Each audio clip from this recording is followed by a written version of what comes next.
Malavika Banerjee. Malavika Banerjee is the director of the Kolkata Literary Meet and Game Plan Sports. She's also a partner at Bailoom, the iconic handloom store in Kolkata. Recently, her company put together the inaugural Bengal Biennale.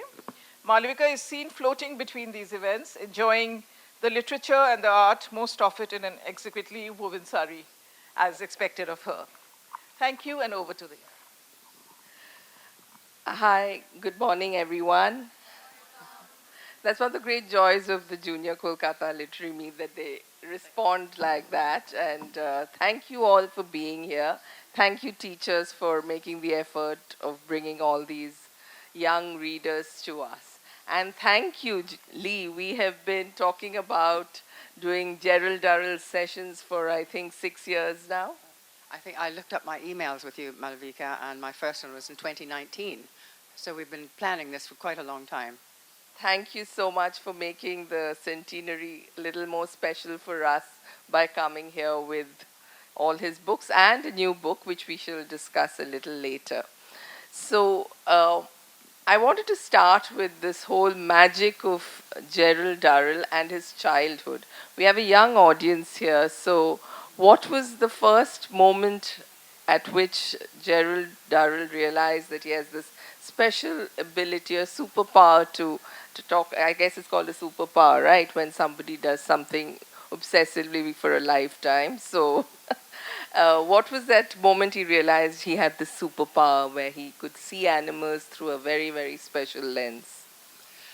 I think Jerry's superpower, well, I think he was born with it, actually, but it first came to the fore, believe it or not, in India. Jerry was born in India. Did you all know that? You did, all right. And he describes a time in India when he was only about 2 years old, and how he can remember that at age 2, I don't know, but he had very good recall. And I think it was in India that he realized that he absolutely loved animals. And the first word he ever said was not mama or dada, but zoo. And he, as he said, he's been saying it ever since in his life. So it was in India. So the love was born in India. And what was the first memory? Can you talk us through what that specific memory was? Yes, I can. But he wrote was it about tigers and cheetahs. No, it was about little small animals, the tiny animals that he saw everywhere around him, in his garden, in his house. And that's really that inspired him and started his love of animals. Of course, he loved the big ones as well. But Malavika, shall I read the passage in his book? Yes, I think there's a great time to from the new book, which will be at our bookstore in a couple of days. Yeah. This actually comes from a manuscript that I found that he had not published yet. So a lot of this new book contains unpublished material. And he writes, the very first chapter starts this way. And if it gets too long, tell me and I'll stop reading. But it goes, I was born in Jamshedpur, India, on 7th January 2025. My diminutive mother swelled up to an unwanted degree while she was pregnant, and went into hiding because she was so ashamed of her enormous size. She said she was infuriated by my father because he suggested that what she needed to do was to get out and about and go down to the club, the center at which all the great white Raj used to congregate. She said to him, how can I possibly go out looking like this? I look like an elephant. Whereupon my father suggested that she wore a howdah, and she didn't speak to him for 2 days. Unlike other ladies who have a craving for asparagus or tons of coal, she had a craving for champagne and drank it in inordinate quantities. I'm sure that this is the reason that I, throughout my life, have always had a strong penchant for alcohol. Mother said that the birth was very simple. I slipped out of her like an otter into a pool. The great number of people employed by my father and our household staff clustered round to congratulate, and my mother said that the curious thing was that although everybody congratulated her on the births of my brothers and my sister, on this particular occasion they said, he is born with a silver spoon in his mouth. Looking back at my life, I see that they were quite right, because I have had a charmed life. My first really coherent thoughts were at the age of 2. That was a time when I think my senses of smell, hearing, and touch and taste developed. My ayah refused to wake me up unless it was to the gramophone, because otherwise I would be grumpy and morose, and she couldn't do anything with me. The gramophone was a wind-up one, and although it was very scratchy, like a lot of mice in a tin box, it was wonderful to my ears, and I would wake up with a beaming smile on my face, which made my ayah heave a sigh of relief. My sense of color, I think, came from watching everybody around me, who was dressed so beautifully, so subtly, and yet so flamboyantly. I remember going for a walk one day with my ayah, who was wearing a snow-white sari. We were walking along a laterite road, and I noticed how marvelous the white was against that extraordinary, almost blood-red soil. At one point during our walk, we met friends of hers, and again I was astonished by colors. The man wearing a turban was dressed all in white with a green cummerbund, but his wife, as gaudy as any bird, was wearing a magenta sari.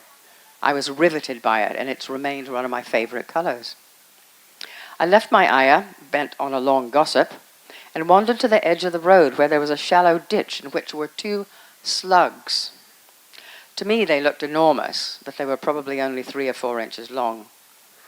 They were gently sliding over one another in what looked like a dance. They were a pale coffee color with black ridged stripes. They were glutinous and beautiful. I watched them for some time, until my ayah suddenly discovered I had escaped her, and she came and told me I must not touch slugs as they were dirty. I could not understand that she should think such beautiful, shiny creatures could be dirty. And throughout my life I've met so many people who think things are disgusting or dirty or dangerous when they're nothing of the sort, but miraculous pieces of creation. There was a little local zoo, and once having been there, nothing could keep me away. In fact, it drove my ayah to despair, because twice a day she had to take me for a walk, and when asked where I wanted to go, I would say zoo, loudly and belligerently. My ayah was forced to complain to my mother that there was no other place I wanted to go for my walks. If I was not taken to the zoo, my screams of frustration could be heard to the top of Mount Everest and as far south as Australia. They had a leopard, a tiger, and a small group of monkeys. I remember the lovely black freckles on the leopard's skin, and the tiger as he walked to and fro, looking like a rippling golden sea. I would be that. To me as a child, it was a magic place, and it still instilled in me my deep interest in and love of animals. So it really was in India where Jerry started out his animal career. I think that requires an applause because it's such a beautiful piece and Thank you. truly, it's very moving to all of us that he actually started his tryst with this calling of his to, first enjoy nature and then support it so significantly through his life. So how many of you are scared of spiders? And frogs? Okay, it's getting less. So, this is the beauty of Gerald Durrell, that he was not enamored only of the tigers and the cheetahs he's mentioned here and the monkeys, but he spent a large amount of time on his tummy lying and looking at trapdoor spiders and caterpillars and frogs, finding a full family of tortoises and naming them. So, is that something that you always found, children these days don't really have that ability, or that, it's not an ability, the opportunity to actually bond with nature as was possible, 90 years ago? Well, I think there are probably 2 answers to that question. And the first one is a really nice answer, and that is that very young children seem to have an affinity with nature, and they do bond with nature. I mean, by very young, Jerry was 2, but 4 or 5, kids really are often looking at animals and little creatures and flowers and leaves and making collections and things. And so that's been actually studied, by the psychologists. And there is this great connection that kids have with nature. But once people start getting a little bit older, you've got other things on your mind. You've got many, many things to think about, growing up for one, which is not the easiest thing to do. And that's what happens. And then so your attention is taken away from nature and little animals and such and this day and age, this is the second part of the answer to your question, Malavika, this day and age there is so much to distract just in your hand, just your cell phone and whatever else people have. And that's so much, people get so deep into that and looking at that, they can't see anything else. And I think that's a pity. I think they are necessary. They're part and parcel of today's life, and you've got to know how to use them and navigate them and such. But, occasionally people just got to put their phones down and look up into the trees and the leaves and look at the parrots and the other birds up here. It's really, it's just good for the soul. Better for the soul, I think, than looking at the device all the time. So that's, before we go into the book we are going to discuss. So when you walked in, you said you saw a lot of things which possibly none of us had actually. You went and saw the rose garden, and what would you recommend to the youngsters here? Oh, I would just say walk in nature as often as you can and as much as you can. And not just look. I mean, look at the colors and the shapes and things, but also take a deep breath and smell in the air and touch things. Touching a tree trunk is a marvelous thing to do. And listen to things. Listen to all the birds and the little crickets and insects in the bushes. If once a day people could take a walk for, 10 minutes in nature and immerse yourself in that nature, no matter where it is, a city garden, down the sidewalk, wherever. Just do that, and I think that would help everybody a lot. Super. And now I think that's a great time to come to this amazing book, because it was actually an escape to nature that Larry recommended on a cold, grey winter afternoon to his mother. So, there's a line in this book where Theodore, who is one of the most adorable characters in the book, says, "Here in Corfu," said Theodore, with his eyes twinkling with pride, "anything can happen." And anything proceeds to happen right through the book. So you've known many members of the family as well. And you've been to Corfu. So what was that magical space, that little time when they moved from one colored villa to the other, that has captivated audiences across the world and across generations ever since it was published?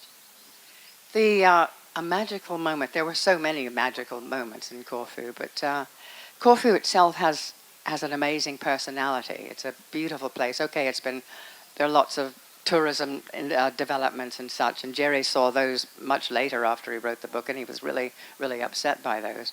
But I'm fortunate enough to have a house in Corfu, and this is where I came from when I came to Kolkata. And it's in the mountains. It's a beautiful, right in the middle of nature.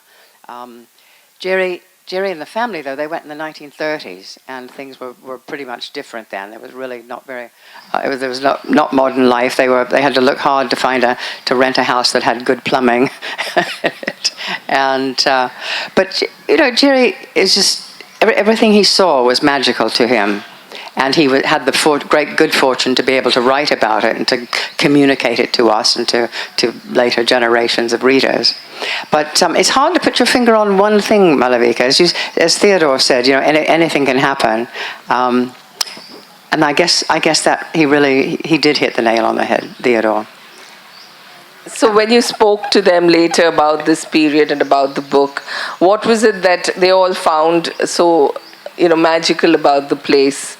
The sea was there. There's this whole passage where they all go to sea on a boat made by Leslie. So, things like that. Have you ever visited these places? Are they changed from these tellings? Yeah.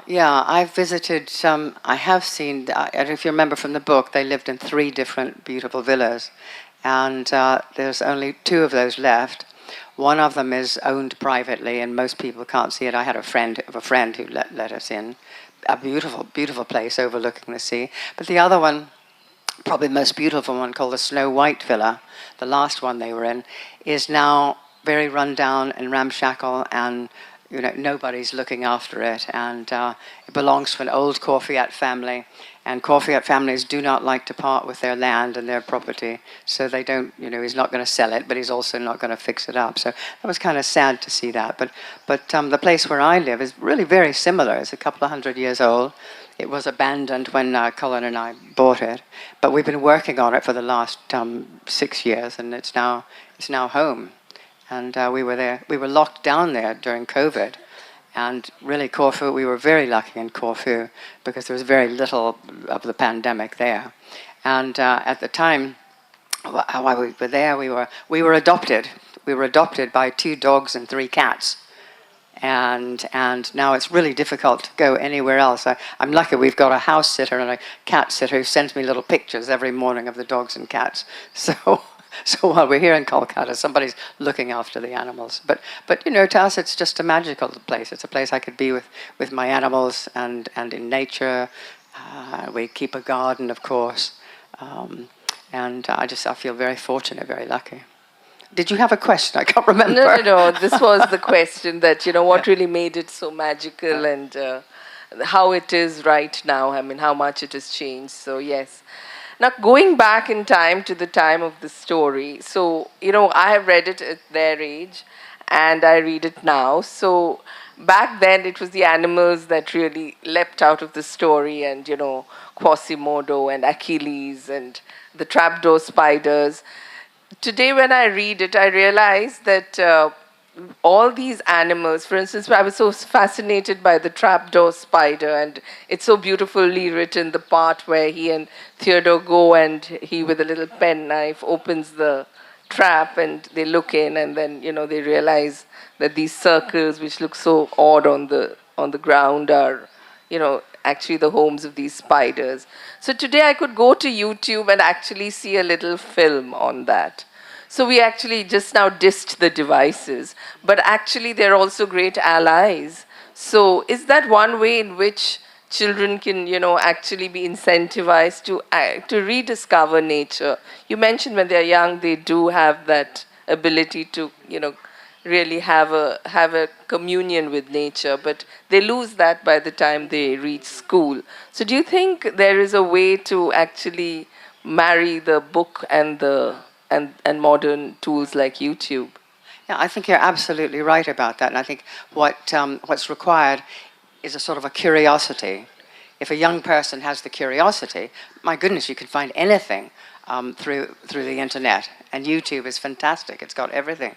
So I think the whole, as you say, a very, very advantageous side of all of the new communication technology is to be able to learn things. I mean, you can almost teach yourself. I'm not saying you can wipe out schools, of course, but you can teach yourself so well on just properly navigating the internet and finding out. You can't, interesting, you have to know how to do research, and I think your teacher has to teach you to do research. You have to be critical, a critical thinker. You can't just take everything at face value. You can't just take the first bit of information you see and believe it. You've got to look at all of it and compare it. But I think people are learning to do that, and I think that's a really huge plus in the modern world. Okay. Now coming to teachers and how they taught. So Gerald was in this wonderful idyllic space, but the one thing that was missing was a proper school. So he had this series of tutors, and they're beautifully documented in the book. So can you tell us about how he had to have animals in the whole narration of mathematics, English, history, and everything? Well, Jerry's mother saw that he was sort of running wild just a year or so after they got there, and she decided he had to have a proper education. And so she found a tutor in one of Lawrence, his brother Lawrence Durrell was, the great writer Lawrence Durrell, had lots of friends in Corfu, and mother, Louisa Durrell, seconded one of Larry's friends to become Jerry's tutors. And he did, but he found out very soon that Jerry wouldn't pay any attention to anything unless it had something to do with animals. So, learning about geography and history and stuff, Jerry learned about Hannibal crossing the Alps by learning the names of each and every elephant that he was using. His maths had to proceed by questions like, well, if one caterpillar eats 3 leaves a day, how many will 3 caterpillars eat in a week? And that's how he learned his maths. And he didn't like to sit in the classroom, so the tutors, all 3 of the tutors, would have outside lessons, and they'd either sit under an olive tree or go down to the sea and go for a swim, look at all the creatures in the sea, and that's how his education proceeded. And there's a good story in the new book about his 3 tutors and what what they taught him and how they taught him. That's really very funny. That's wonderful, and I can see some of the teachers might be a little alarmed if they're supposed to be swimming around the nearby rivers and maybe even the bay with their students, but well, it is a thought. Now, going further into the book, so we have the animals and we have the family. So the other thing on the rereading that really struck me was how the mother is the hero. So tell us about the great Mrs. Durrell, The Senior. great Mrs. Durrell, Louisa Durrell. She was, I'm told, a wonderful person. Very sadly, I never got to meet her. She passed away in 1963. And but she was quite an extraordinary person, in that she didn't really. She never bossed people around. You know, she never told you what to do, but just very quietly, you did what she wanted to do. And I think this, I might, if I may, Malavika, read Jerry's tribute to his mother, because it describes her very well. So, as you know, he dedicated the book, My Family and Other Animals, to his mother. And I just love the way he did that. So this is in the beginning of the book. He says, I should like to pay a special tribute to my mother, to whom this book is dedicated. Like a gentle, enthusiastic, and understanding Noah, she has steered her vessel full of strange progeny through the stormy seas of life with great skill, always faced with the possibility of mutiny, always surrounded by the dangerous shoals of overdraft and extravagance, never being sure that her navigation would be approved by the crew, but certain that she would be blamed for anything that went wrong. That she survived the voyage is a miracle, but survive it she did, and moreover with her reason more or less intact. As my brother Larry rightly points out, we can be proud of the way we have brought her up. It is a great credit to us. So that's sort of Lawrence Durrell, tongue-in-cheek there. But, yeah, no, Mother was quite a wonderful character. Yeah. So again, just before we go away from the book to the philosophies of the zoo and, the way that has, kind of played out even after Gerald Durrell's lifetime, the other thing is that there was a sense of joy, which is, there's a line that, whenever you have to have a party, you just have to have it, and there doesn't have to be a reason for it. So this whole joy of the place. As always, we decided to give the party at a moment's notice, and for no other reason that we suddenly felt like it. Overflowing with the milk of human kindness, the family had invited everyone they could think of, including the people they cordially disliked. So, what was also this warmth? Is it something we've lost in the modern time? You think this whole desire to just have a party for no reason at all, and also more critically, to actually party with people you cordially dislike. So is there a great lesson in that? I think there is a good lesson in that. I mean, the Durrell family was, what shall I say, a joyous family and a Maybe lovable... they're like we Indians think Punjabis are like that. Oh, God, good. I'm glad to. Yeah, they were always laughing, and, Jerry described his life in Corfu as a life of sunshine and laughter and love. And that's a great recipe for a good party. So they were having parties all the time. And giving gifts to each other. Do you remember in the book when Leslie, who's a little bit cranky, if you remember, the brother, built Jerry a wonderful boat that he called the Bootle Bum Trinket. And it was that boat that Jerry would take out on the sea and do his studies of his sea animals. Another gift was a donkey. Do you remember Sally the donkey? And Jerry would ride around Corfu on his donkey on his expeditions. And it must have been a wonderful family to live in. Very eccentric. A little bit later, when was it? I think it was pre-Corfu. Larry's wife, Lawrence, was actually married during the period in Corfu. That does not come through in the book. But when his wife was introduced to the family before they went to Corfu, she described it as, and I think that's in the new book, she described it, she was just flabbergasted by it, because the whole family would come into Mother's room and sit on her bed and take their tea with everybody sitting on the bed and chatting and talking to each other. So it was just a wonderful scene. So a little party right there on Mother's bed. That's not so unusual in this day and age, I guess. So, from this great love, now we're going a little beyond the book, came his lifetime, concern for animals, for conservation, for creating zoos where they could be well looked after, and also, the whole zoo question that later happened, keeping animals in captivity. So, can you talk us through his engagement with the animal world beyond his marvelous magic wonder years? Yes, I think Jerry's life and his attitude and approach to zoos actually really did evolve. I mean, he loved animals so much, he just wanted to have them around him all the time. So in Corfu, he would catch animals and have them in little cages. He would always let them go and such, but he would learn about them.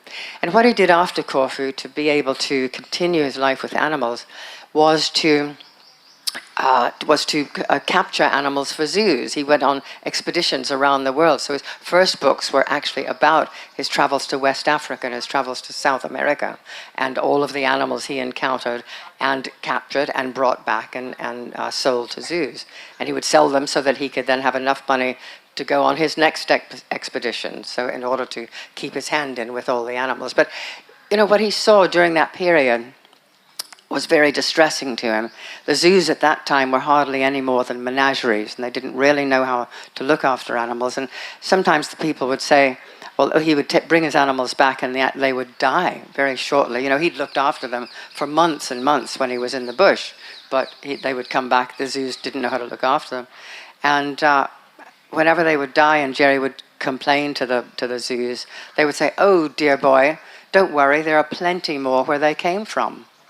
And he was in a position to see that that was absolutely not true. Animals, even back then, were starting to decline. Wildlife was in trouble. And Jerry was one of the first people who could see that. So that's why he decided that he would have a zoo that would be devoted to saving these species that were close to extinction.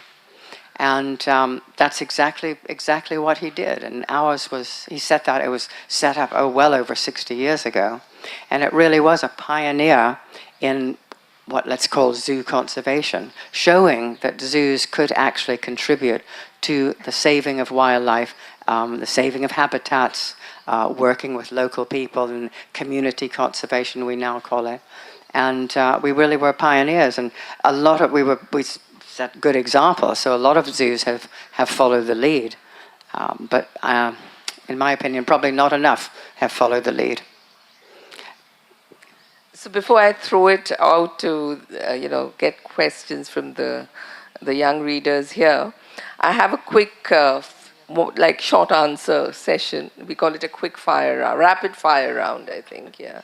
So if you had to really name one animal that Gerald really had a soft spot for, one large animal and one creepy crawly. Well, his answer was always, do you mean apart from my wife? Okay, we'll stick to that, apart from his wife. Shall I answer that? Yes. He did have he loved all animals, as you can tell from my talk so far, but he had a particular feeling for gorillas, for the big animals.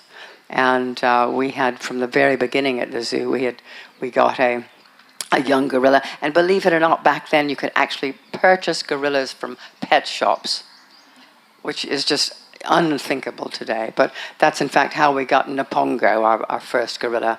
And she was an amazing animal. She had about 8 or 9 children. Her grandchildren and great-grandchildren are around in zoos today. She passed away, unfortunately. But he had very much a sort of a love affair with this gorilla, Napongo. And as for little animals, gosh, let me think. He loved little squirrels and things like that, and little birds that you had to treat so delicately and carefully in feeding them, and insects. He and I both we had caterpillars when we lived in the south of France. We would find caterpillars and find their food plant, and then raise them up till they turned into chrysalises, and then let them go as butterflies. So he particularly loved little insects like that. So any of you at least like caterpillars? Okay, there are some. Yes. There is a small constituency of caterpillar lovers. Okay. Great. So the other thing was, which country did he really think had the best, flora, fauna, and which was his homecoming? Which country was? I think I would have to say Greece, as much as I should say India, because I'm sitting right here. But I think it was Corfu. It was Corfu that he, really, really came of age in that sense. He often said Corfu, pre-Corfu in England, was like living in a black and white film, and arriving in Corfu was like stepping out of the basket like Dorothy did in The Wizard of Oz into the world of Technicolor. And it was always Corfu that he loved. And among all the zoos that he supported and visited, which is the one zoo across the globe which he enjoyed? Now that's a very good question, because Jerry was pretty critical of most zoos. Have you ever heard of a place called the Sonora Desert Museum in Arizona? And it was a very pioneering zoo, and it kept only the creatures of that country, of that region, the desert in North America. And they were very, very educational, very inspirational. And so he always had great things to say about that zoo. As for bigger zoos that had a wider range of species, we both went together to Toronto Zoo in Canada.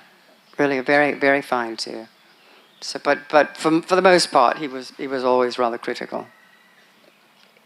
And why was that? Why? Because of what you mentioned earlier, the way you thought there are always more animals where they came from.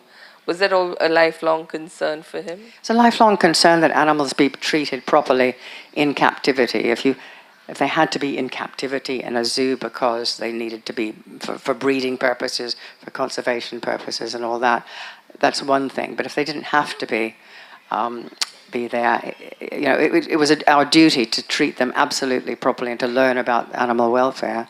And he often said, if I didn't think that my zoo was needed, I would close it down. But he knew that in the kind of world that we live in, and especially in the world today, good zoos are absolutely vital to conservation for a great variety of reasons, ranging from breeding, releasing animals back to the wild, training people, educating people, reconnecting people with nature. That's a very important part. Wonderful. And finally, is there any animal he was a little wary or grossed out by? Any animal he was grossed out by? I don't think there was that. He was, what happened? Did you ever read, I forget what book it was in, but he had to go down into a snake pit. And I love snakes, by the way, but he had to go down into a snake pit to catch something for his collection. And he did it with great trepidation. And he was not bitten, although he was bitten by a venomous snake at another point in West Africa, and had to be rushed to the nearest doctor, who wasn't very near, and he really did nearly die. And he wrote. That's actually in the new book. It says in his letter he wrote to his mother about, and he described that situation and how scared he was. Anyway. Well, there are animals and animals. So this is a good point at which we can take a few questions. Yes. Well, I can see several hands. We have time, so we can go through all of them. Let's start from here.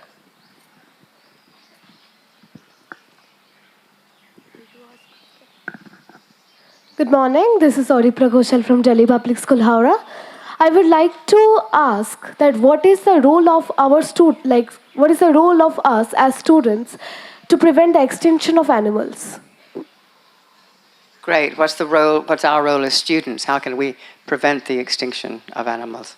Shall I answer? I was very interested in were you here for the previous talk? And really, really good answers.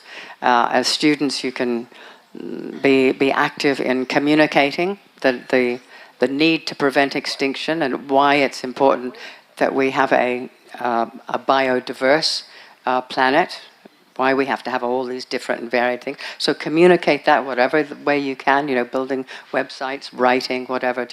Then, you also have to live your life in respect for nature and the planet, and do all the little things that you always hear about. Not use too many fossil fuels, or try to use no fossil fuels. Convert to reusable, renewable energy. Reduce your use of things and recycle things. Just all the things that we all know now. There's no excuse for not knowing how to treat the planet. Everybody knows, but not everybody does. So I think as a sort of a student movement, if you like, you're all very powerful when you speak together. And if you can just stick together and speak together in favor of the wild animals of the planet and the plants and the habitats, then I hope something will shift. There's a question here.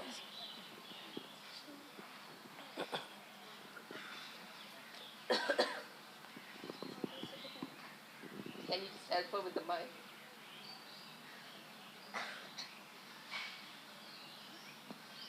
You can just ask us, can you just repeat it?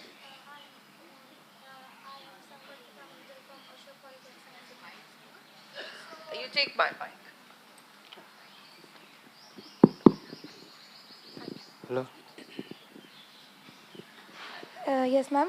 Good morning. So I'm Shangvartika Mandal from Ashok Khalkar's Higher Secondary School. We really got to know about his connection with nature, his love for animals through his books, but we really did not get to know about his perspective of life. So, my question is, what was his philosophy of life? What was his philosophy of life? Yes, ma'am. Oh, okay. That you could do anything you wanted to do and be anything you wanted to be. He didn't, he was not gendered or racial or anything like that. If you wanted to do something and be something, you could do it, because there are all sorts of ways to find out. So I think that was one aspect. Another aspect was to enjoy life to the fullest, and just be happy at the fact of living and the wonderful things and the people around you.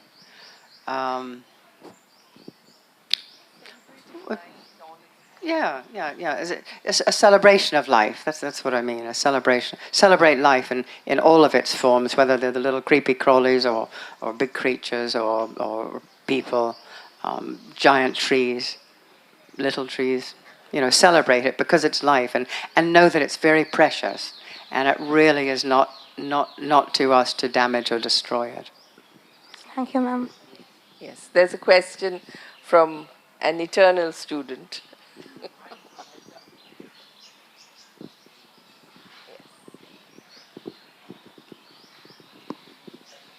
Thank you. I've been to Jersey twice and I loved it. Do you have time to tell us a little bit about Theodore, Leslie, and Margot?